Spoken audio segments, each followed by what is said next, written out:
नमस्कार। और मैं आज आप लोगों को एक नई चीज़ शुरू करने जा रहा हूँ। यहाँ पे मैं डीएलएड सेकेंड सेमेस्टर, जो कि पहले बीटीसी कहा जाता था, उसकी मैथ की क्लास आप लोगों को करवाऊंगा। बहुत सारे स्टूडेंट की रिक्वेस्ट आ रही थी कि सर हमारा बैक लग रहा है या बैक लगने का डर है, तो उस डर को ख़त्म करना है। मैं इस क्लास को एकदम बेसिक लेवल से करवाऊंगा आप लोगों को। बेसिक का मतलब है एकदम पॉइंट जीरो से। हाँ, साथ में मैं कहना चाहता हूँ जो अन्य लोग हैं एसएससी वगैरह की तैयारी कर रहे हैं, उनके लिए वीडियो बिल्कुल भी फ़ायदेमंद नहीं होगा। हाँ, अगर उनको चीज़ों को बेसिक से सीखना है तो वह हमारे साथ जुड़ सकते हैं। तो फिलहाल हम अपने बिंदु पर चलते हैं। हम किस पॉइंट से इसको शुरू करेंगे, तो एक टॉपिक आप लोगों के यहाँ पर है बीजगणित। बीजगणित में बीजीय व्यंजकों का प्रयोग होता है, और बीजीय जो व्यंजक होते हैं वे बनते किससे हैं, तो वे चर और अचर से बनते हैं। तो चर और अचर के बारे में आपने पहले पढ़ रखा होगा। मैं यहाँ पे भी थोड़ी चर्चा उस पर कर देता हूँ, थोड़ा सा प्रकाश डाल देता हूँ। चर किसे कहते हैं, तो चर आपकी एक राशि होती है, एक अचर राशि होती है, जो आपको यहाँ पर पढ़ना है। एक चर राशि होती है, एक अचर राशि होती है बीजगणित में, जो आपको यहाँ पढ़ना है। चर का मतलब आप सिंपल ले सकते हैं, आप सभी लोगों को जानकारी में होगा। ऐसी राशियाँ जिनके मान अलग अलग स्थानों पर बदलते रहते हैं।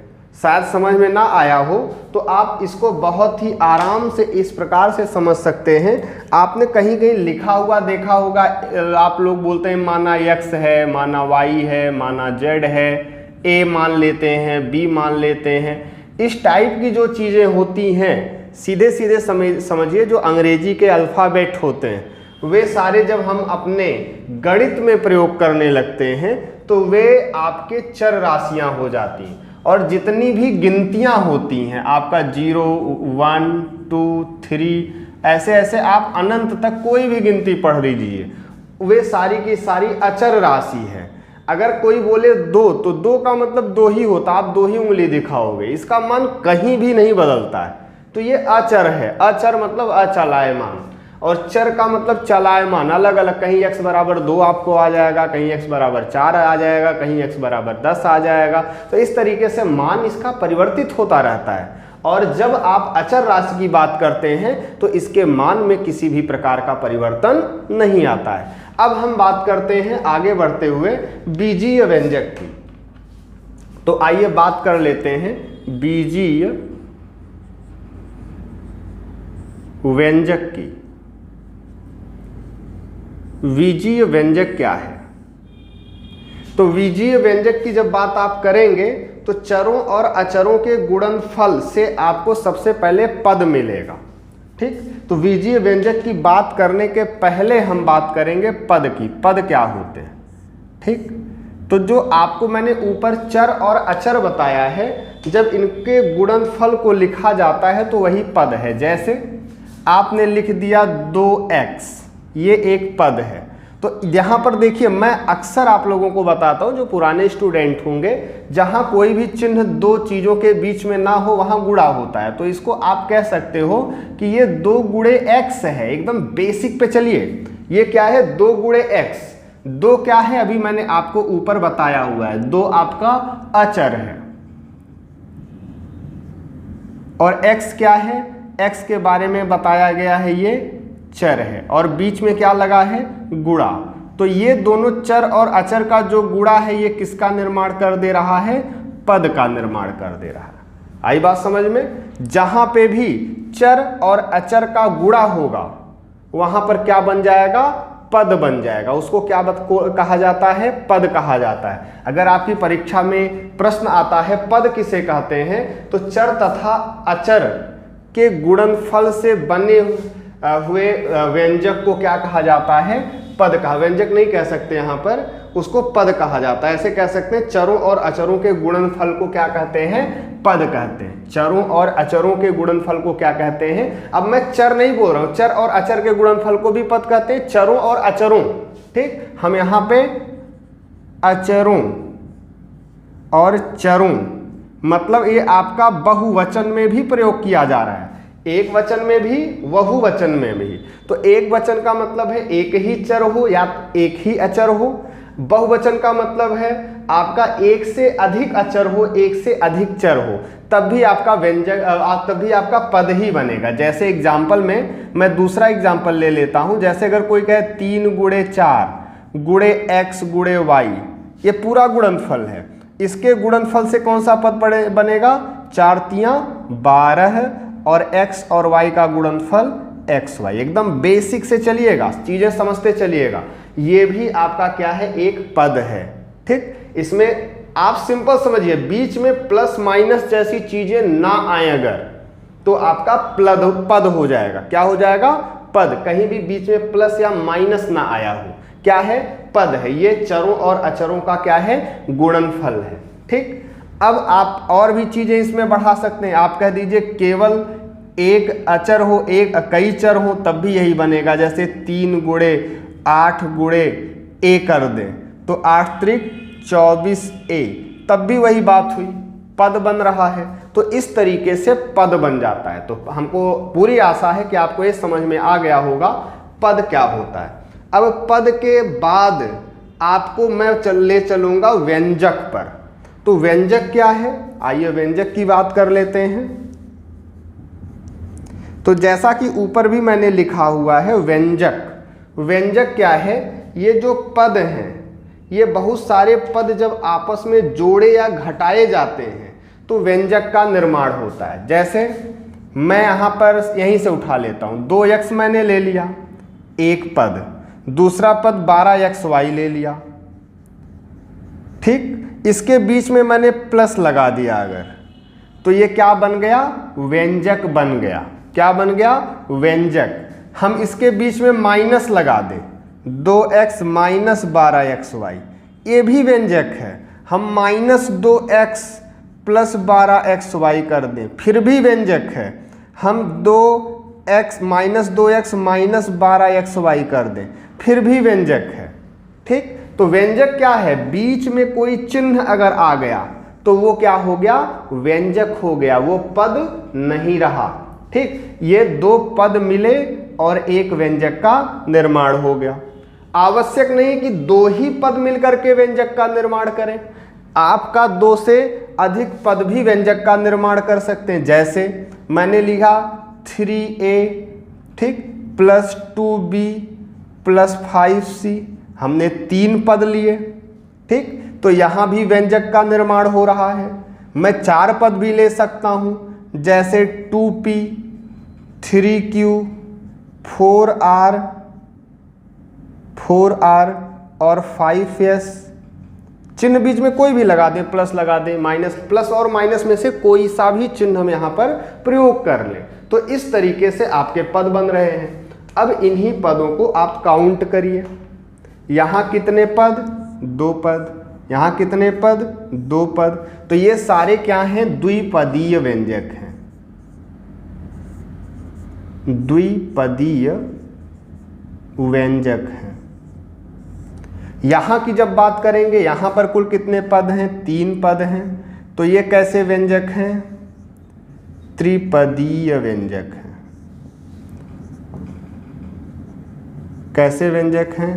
त्रिपदीय व्यंजक है। यहां पर अगर काउंट किया जाए, 1 पद 2 पद 3 पद और 4 पद दिख रहे हैं, तो इसको आप चतुष्पदीय व्यंजक कह सकते हैं। तो लिखने की जरूरत नहीं, आप समझदार हैं, सारी चीजें लिख के ही नहीं बताई जा सकती।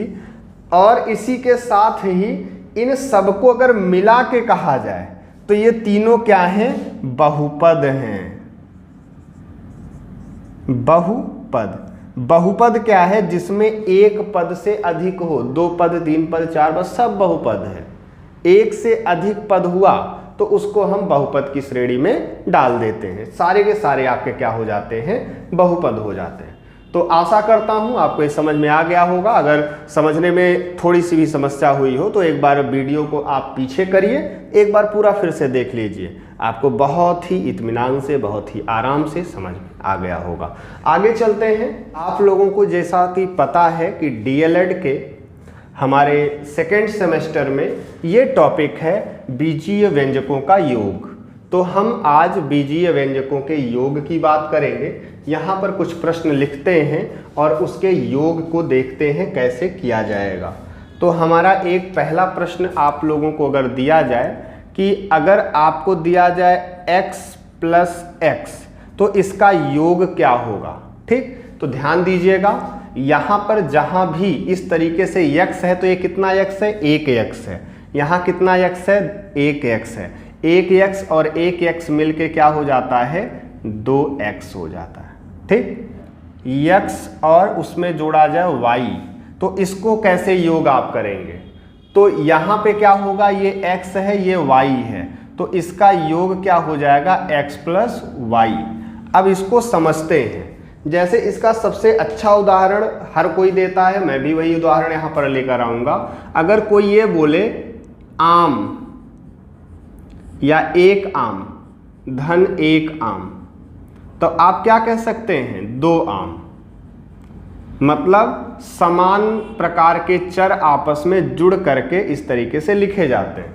लेकिन अगर कोई कहे एक आम और एक अमरूद को जोड़िए, तो आप उसको कैसे बोलेंगे, 2 आम अमरूद। बिल्कुल नहीं, ऐसा नहीं बोला जा सकता, क्योंकि फिर आप क्लियर नहीं कर पाएंगे 2 आम अमरूद मतलब क्या, 2 आम है और 2 अमरूद है, तो ये चीज़ें क्लियर नहीं हो पाती, इसलिए ये कभी भी जुड़ता नहीं है। आप इसको 1 आम प्लस 1 अमरूद ही कहेंगे जहाँ भी कहेंगे।